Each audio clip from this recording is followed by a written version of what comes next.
AI is leveling the playing field from a channel perspective and like even for marketers. Like, what do you mean by that? What's your take on AI? Like, and uh, Yeah, maybe some examples about what you're doing at Wilson.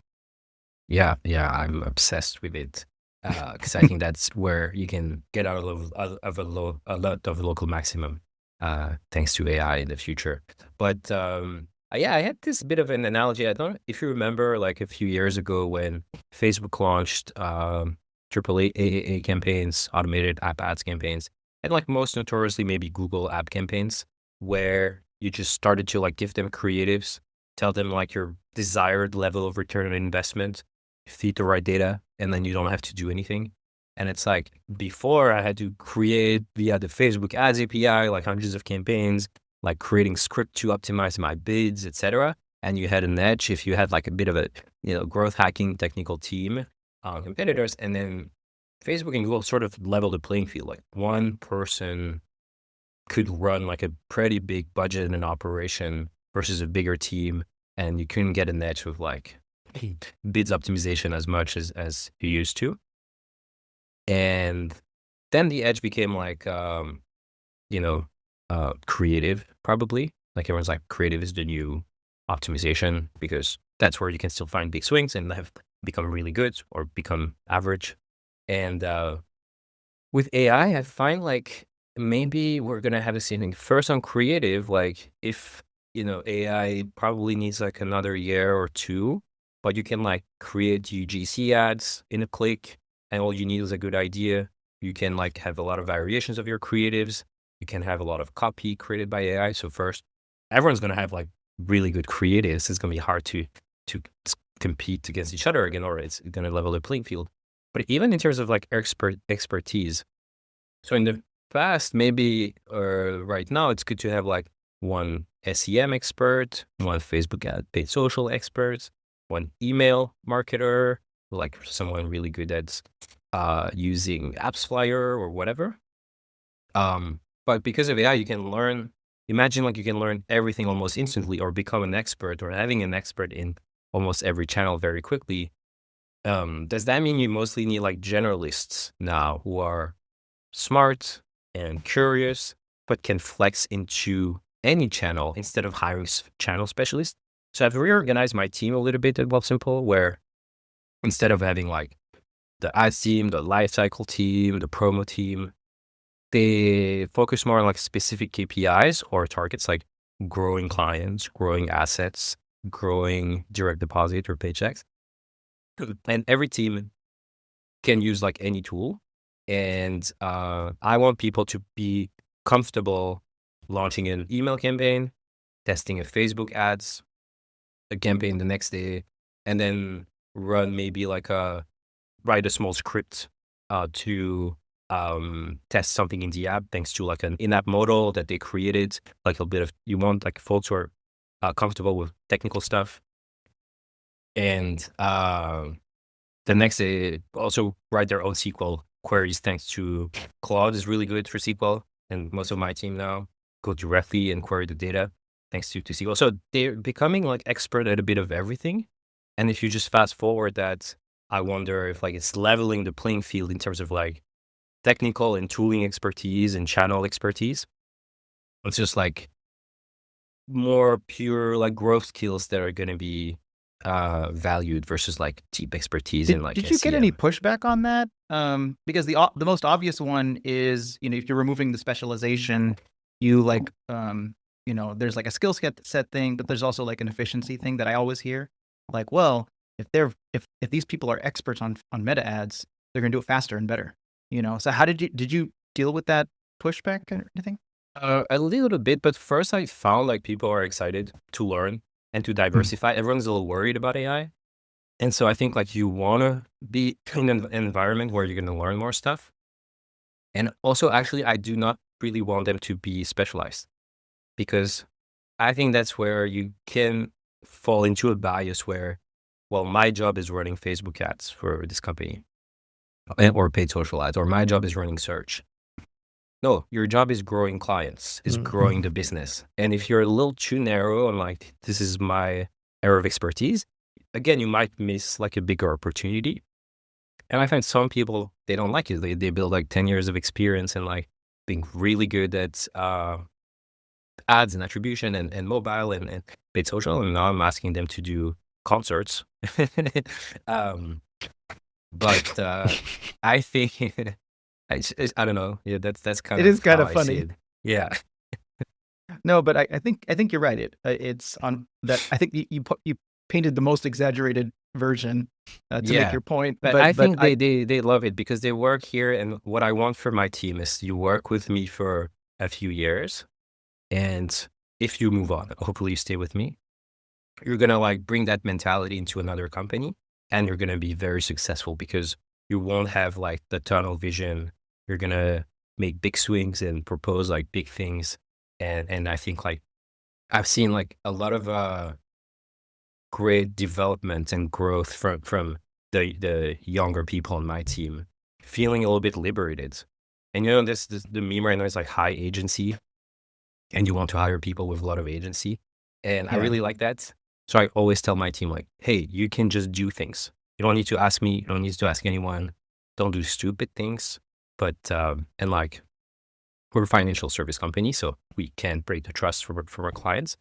But they also love that. Some people especially love that, the freedom of like, I'm not confined to a specific channel. I definitely agree with that. I think that there's still, maybe not always, but for the next 5 years, going to be a place for the specialists. And maybe I'm coming more from like the marketing ops background, the person who is thinking in systems and architecting all of these tools and connecting them together.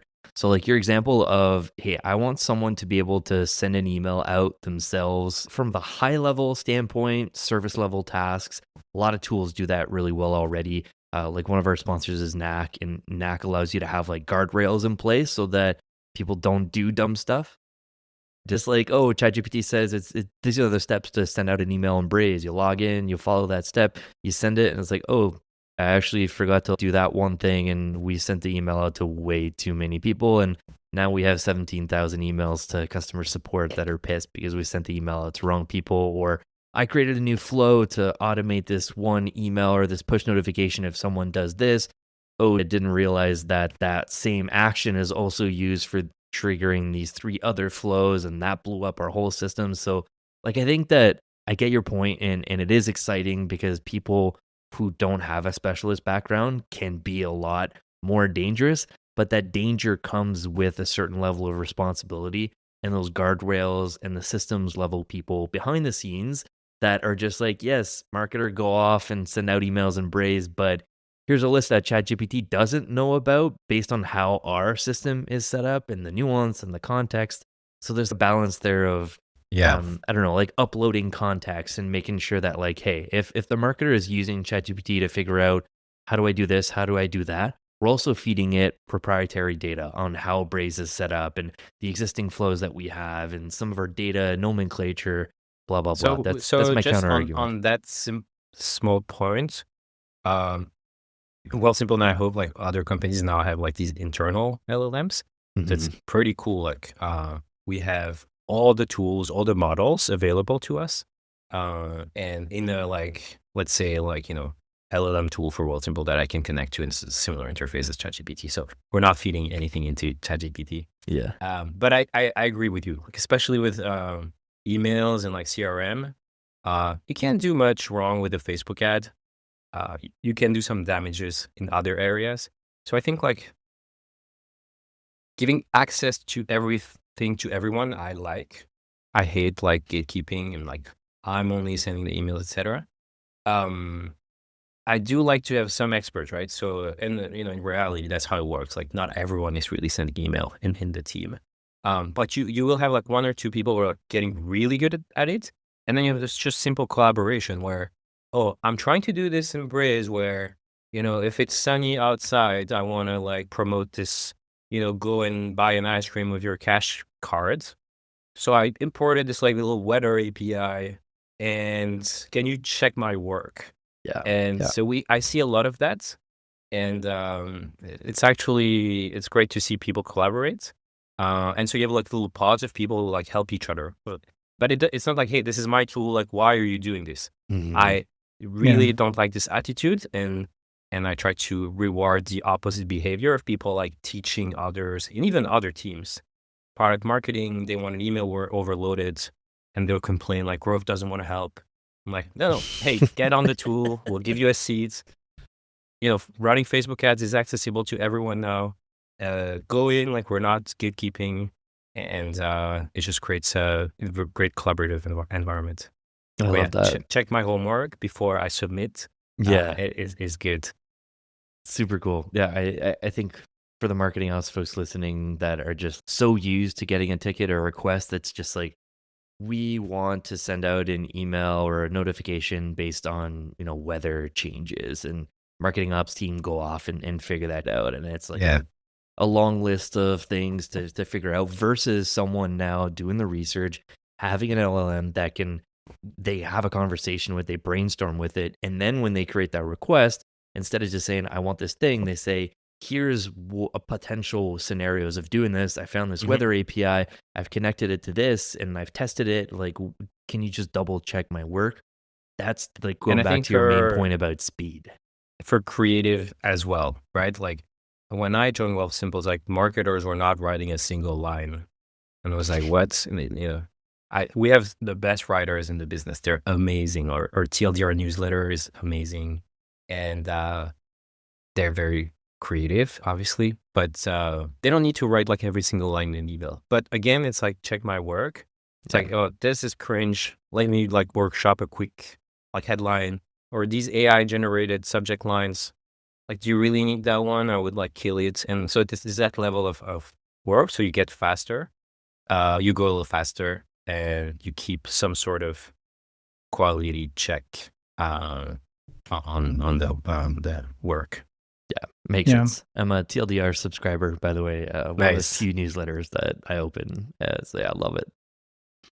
Yeah, it could be something like, I came up with this pithy way to put it, but it could be like the future of Martech operators is more of like a mindset than a skill set or a tool set, And I think that that might be right because, gosh, if you think about like 10 years ago, all the tools that we had, like Siebel systems and all of these like on-premise things, that was a skill set of how you do that. That is And like almost useless today, like completely useless. But the people and like their problem-solving ability and their creativity using tech, that's always going to be valuable. 100%. And I think like, Phil, you were saying like maybe you go on ChatGPT and you ask like, how do I send an email in Braze? But I think what's going to happen is more that the Braze and the Mo Engage and the Apps Flyer and all these tools, they better get going, because the future of these tools, like I go in the tool and I say, hey, I want to send an email to clients who have not used their card for the past 7 days and live in Toronto. And I would like the email to promote this deal that I got with this ice cream vendor. And I want Braze to do it and to show me before I send, but like they have to build the just like natural language querying and capacity into their tools, so everyone can become an expert and create the tool. And then maybe you have like someone says like, you have a queue of emails. And I think like this is kind of make me think. So like one thing I worry about AI is that if everyone can like create campaigns so easily, and every single idea and I abuse of deep research. It's like, I love it, because all these like stupid ideas that I have when I like go for a little walk, like, oh, we should like do a concert, like just to keep on that example. It's like 2 lines. I don't have the time to like go and do research. Has anyone ever done this? What's the 10 obvious risks? PR, I don't know, whatever. But if you ask deep research to you build the business case for it, now you have like the best business case, and like writing the Amazon style of like writing, and like, Daryl, I heard you are at AWS. And yeah, it's like all of these are great ideas. I want to do all of them. And so first, like it can fool you almost into, because before it's like, if the idea is not sticky enough, you're just gonna forget it, and then it will die in your notes. Mhm. Beautiful death. But now, like, every idea I want to pursue because like it feels so good on paper, and I share it, and people are like, Mm. wait, this is really impressive. The one pager is really crisp. The financial model seems correct. And so you have an abundance of ideas and campaigns and projects, but you can't ship them all because the scarcity we were going to have is the client's attention, right? And so so prioritization and like is going to be almost a key skill rather than like production and speed, etc. Because so having great ideas and then like being able to sort through them and prioritize, because building the campaign and shipping it is going to be compressed into like a few days instead of like maybe couple of months before.